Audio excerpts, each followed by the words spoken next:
好啦，乡亲啊，继续来看云林的大西乡一间宫庙，祈求疫情早日来结束，特别来造就，邀请全乡的乡民食菜七工。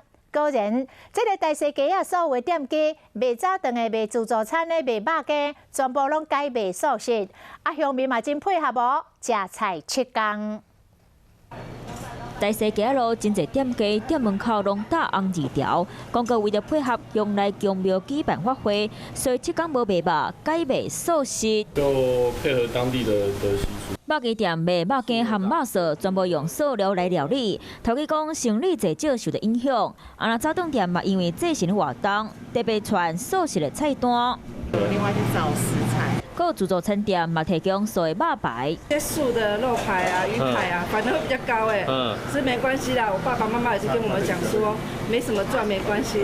对啊，难得这次的盛会。啊那大西润丰国小是给准备素食的料，互囡仔家己做选择。午餐是为了整个学童的那个营养的均衡，公餐还是照旧，要响应我们那个乡内的一个宗教活动。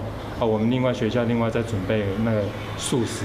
云林大西人配合食素，主要就是因为有宫庙举办法会，祈求疫情会让赶紧结束。胃肠清清的啊，身体健康啊。过去逐摆有做一个法会，风俗拢会食素，即摆嘛同款，店家配合风俗，提供素食的餐点。啊，那民众讲，七工无食肉，就当作请胃肠，安尼嘛袂歹。